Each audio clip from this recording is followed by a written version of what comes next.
Hello my dear kids, कैसे हैं आप लोग। आशा करती हूँ आप सभी स्वस्थ और मस्त होंगे। बच्चों, आज हम करेंगे वर्कशीट नंबर 109 ए और आज की डेट है 15/11/2021।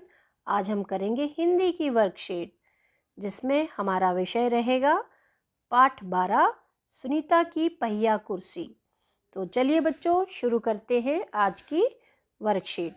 बच्चों, क्या आप जानते हैं कि हम सब कुछ बोलते या पढ़ते हैं तो बीच में कुछ समय के लिए रुकते हैं। लिखते समय भी इस थोड़े समय के ठहराव को दर्शाने के लिए विराम चिन्हों का प्रयोग किया जाता है। विराम का अर्थ है रुकना या ठहरना। अगर हम विराम का उचित प्रयोग न करें तो पता है क्या होता है, तो अर्थ का अनर्थ हो जाता है। उदाहरण के लिए इन दोनों वाक्यों को पढ़िए। पहला वाक्य, क सुनीता रोको, सुनीता रोको, मत जाने दो। और जो दूसरा वाक्य है वो ख वाक्य है, सुनीता रोको मत जाने दो, सुनीता रोको मत जाने दो। तो देखिए बच्चों, दो वाक्य हैं, दोनों में सेम शब्दों का प्रयोग किया गया है, लेकिन समान शब्दों का प्रयोग होने के बावजूद भी दोनों वाक्यों का अर्थ अलग अलग है। ऐसा क्यों है? तो देखिए ऐसा क्यों है, आगे हम पढ़ते हैं इसी चीज़ को जानने के लिए। क्या आपने देखा कि एक छोटे से विराम चिन्ह की वजह से दोनों वाक्यों के अर्थ में कितना परिवर्तन आ गया? तो दोनों वाक्यों के अर्थ में परिवर्तन क्यों आया? क्योंकि दोनों में विभिन्न विराम चिन्ह हमने इस्तेमाल किए थे। जो क में इस्तेमाल किए थे विराम चिन्ह, वही विराम चिन्ह यहाँ पर भी इस्तेमाल किए, लेकिन विराम चिन्ह अलग अलग स्थान पर प्रयोग किए। अलग अलग स्थान पर प्रयोग करने से दोनों वाक्यों का अर्थ में परिवर्तन आ गया, दोनों के अर्थ में परिवर्तन आ गया। तो वाक्य रचना में विराम चिन्हों का बड़ा महत्व है बच्चों। तो आइए अब हम जानते हैं कि वाक्य रचना में किस प्रकार विराम चिन्हों का प्रयोग हम करते हैं। तो चलिए आगे बढ़ते हैं। आगे हमसे क्या बोला है? आगे बोला है, ये जो चिन्ह बोलते या पढ़ते समय रुकने का संकेत देते हैं उन्हें हम क्या कहते हैं? विराम चिन्ह कहते हैं। आइए सीखते हैं कि लिखते समय इन विराम चिन्हों को किस प्रकार दर्शाया जाता है। तो सबसे पहले जो हम विराम चिन्ह पढ़ेंगे, तो सबसे पहले मैं आपको एक चीज़ बता दूं, यहाँ पर हमें 4 प्रकार के विराम चिन्हों के बारे में बताया गया है। पहला क, दूसरा ख, तीसरा ग और चौथा घ। क में पूर्ण विराम चिन्ह बताया है, ख में प्रश्नवाचक चिन्ह, ग में अल्प विराम चिन्ह और घ में विस्मयादिबोधक चिन्ह। तो चलिए हम पढ़ते हैं क को। क में हमें बताया गया है पूर्ण विराम चिन्ह के बारे में। अब पूर्ण विराम चिन्ह का जो चिन्ह होता है वो भी हमें यहाँ पर ब्रैकेट में दिखाया गया है। एक साधारण सा डंडा इस तरीके से, ये विराम का चिन्ह है, ठीक है, जो वाक्य के अंत में लगता है। वाक्य जब समाप्त हो जाता है उसके अंत में ये विराम चिन्ह लगता है। इसका अर्थ होता है विराम। विराम मतलब आराम। इसके बाद हम बोलने में भी थोड़ा सा रुकते हैं। जब हम वाक्य पढ़ते हैं तो थोड़ा सा अपनी रीडिंग को भी, अपने पठन को भी थोड़ा सा विराम देते हैं। तो चलिए आगे इसके बारे में और हम जानते हैं कि पूर्ण विराम चिन्ह का प्रयोग वाक्य पूरा होने पर वाक्य के अंत में किया जाता है। अब एक उदाहरण भी हमें दिखाया हुआ है यहाँ पर, जैसे मैं 4ठी कक्षा में पढ़ती हूँ, तो अंत में जो ये लगा हुआ है ये विराम चिन्ह है। अब हम आते हैं ख की ओर। ख में हमें क्या बताया गया है? ख में हमें प्रश्नवाचक चिन्ह के बारे में बताया गया है। इसका जो चिन्ह है वो ये है, जिसको इंग्लिश में क्वेश्चन मार्क भी आप कहते हैं। ठीक है, ये प्रश्न वाले वाक्यों में इसका प्रयोग किया जाता है। इसका प्रयोग प्रश्न पूछते या लिखते समय वाक्य के अंत में किया जाता है। अब इसका उदाहरण हमें दिया गया है, तुम क्या कर रहे हो। तो ये जो चिन्ह है, ये देखिए अंत में लगा हुआ है, ये प्रश्नवाचक चिन्ह है। अब बच्चों हम आते हैं अगले विराम चिन्ह की ओर। अगला विराम चिन्ह हमारा है ग अल्प विराम चिन्ह। अल्प मतलब क्या होता है, जो थोड़ा होता है। तो जो थोड़े समय के लिए हमें विराम देता है पढ़ने में, उसको कहते हैं अल्प विराम चिन्ह। इन चिन्हों की सहायता से ही हमारे पढ़ने में विराम लगता है। कहीं पर हम रुकते हैं, कहीं पर थोड़ा रुकते हैं, कहीं पर पूरी तरीके से रुक जाते हैं। ठीक है, तो हमारे जो बोलने का जो लहजा है, जो हमारे बोलने में जो उतार और चढ़ाव आता है, वो भी इन विराम चिन्हों के कारण आता है। तो अगला है हमारे पास अल्प विराम चिन्ह। अल्प विराम चिन्ह का जो है चिन्ह इस प्रकार से होता है। ये देखिए, ये ब्रैकेट में हमें करके दिखाया भी हुआ है, ये अल्प विराम चिन्ह है। ठीक है, अब हम बढ़ते हैं, इसका प्रयोग कहाँ किया जाता है। इसका प्रयोग वाक्य में थोड़ी देर के लिए रुकने के लिए किया जाता है। इसमें पूर्ण विराम से कम विराम दिया जाता है।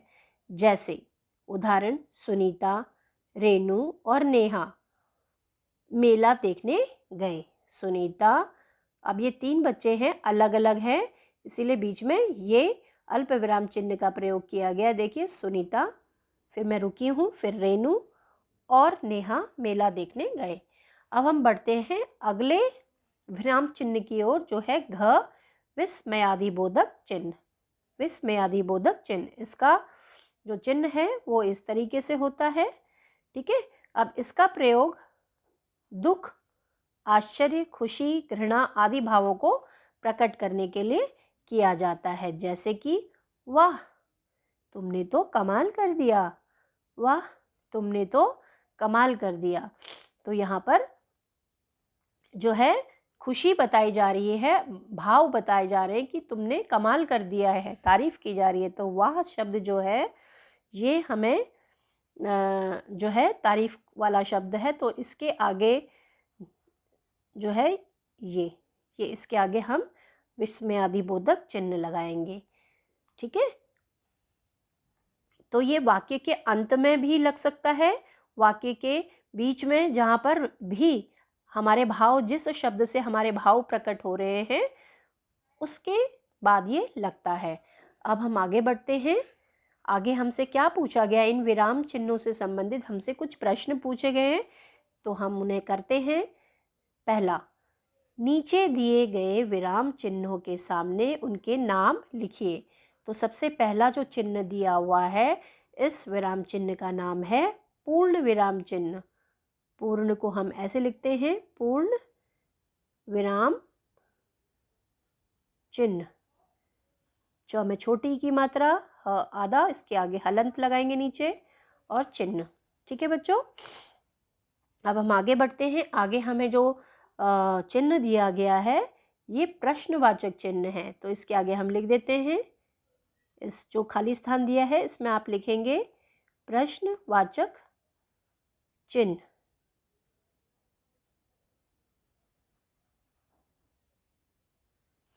ठीक है, अब हम आगे बढ़ते हैं। अगला हमसे पूछा है ये वाला चिन्ह, ये इस जगह पे जो पीला जो बॉक्स है, इसके अंदर जो ये लाइन बनी हुई है, इसमें लिखेंगे हम विस्मयादिबोधक चिन्ह।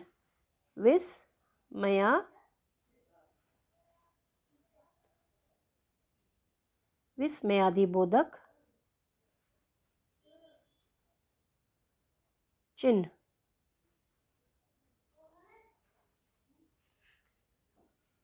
अगला हमसे जो विराम चिन्ह पूछा गया है, जिसके आगे हमने उसका नाम लिखना है, ये है अल्प विराम चिन्ह। तो इसको हम यहाँ लिखेंगे, अल्प विराम चिन्ह।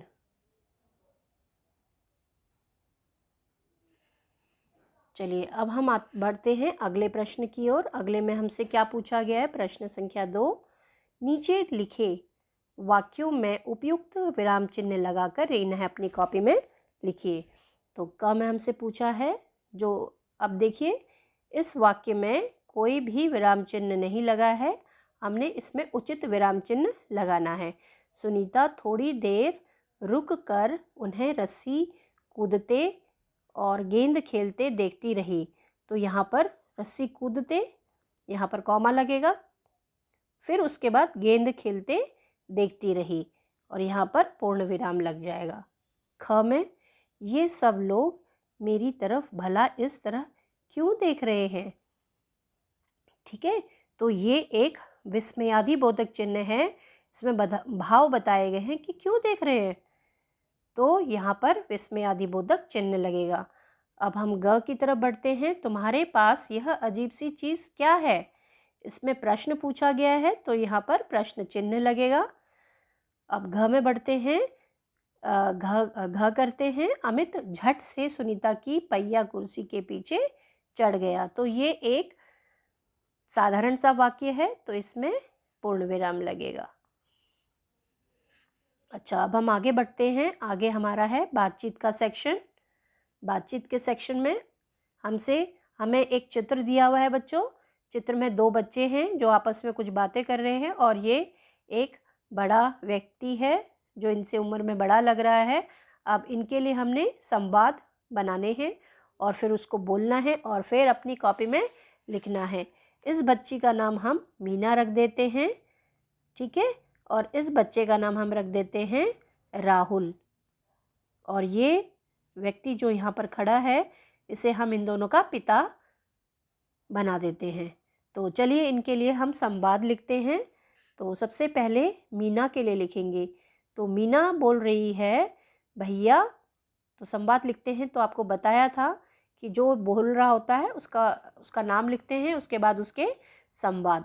तो यहाँ पर मीना का संवाद लिखेंगे। अब संवाद जो हम बना रहे हैं इसके लिए मीना के लिए, वो देखिए। मीना बोलती है, भैया मेरे इस हाथी का वज़न कितना होगा। भैया मेरे इस हाथी का वज़न कितना होगा, ये मीना बोल रही है। तो मीना लिख दिया और उसके बाद उसका यहाँ संवाद लिखेंगे। भैया मेरे इस हाथी का वज़न कितना होगा। जब मीना की बात सुनकर अब राहुल बोल रहा है तो राहुल लिखोगे और राहुल के बाद उसका संवाद लिखोगे। तो राहुल क्या बोल रहा है, मीना लाओ मैं इसका वज़न अपने तराजू से करता हूँ। क्या बोल रहा है राहुल, मीना लाओ मैं इसका वज़न अपने तराजू से करता हूँ। फिर अब इन दोनों के बातचीत को सुनकर पिताजी बोलते हैं। कौन बोलते हैं, पिताजी। तो हम अब पिताजी के लिए संवाद लिखेंगे। पिताजी क्या बोलते हैं, अरे राहुल इसका वज़न इस तराजू से नहीं निकाल पाओगे। अरे राहुल इसका वज़न इस तराजू से नहीं निकाल पाओगे। यह तराजू छोटा और हाथी बड़ा है। यह तराजू छोटा और हाथी बड़ा है। तो पिताजी ने क्या समझाया उनको, अरे राहुल इसका वज़न इस तराजू से नहीं निकाल पाओगे। यह तराजू छोटा और हाथी बड़ा है। तो इस तरीके से बच्चों हमने संवाद भी लिख लिए, उसको अब हमने बोलना है और अपनी कॉपी में फिर लिखना है। तो बच्चों आज की ये वर्कशीट यहीं समाप्त होती है। आशा करती हूँ आपको ये वर्कशीट समझ आई होगी। अब हम अगली वर्कशीट में दोबारा मिलेंगे। तब तक के लिए आप स्वस्थ रहें। धन्यवाद।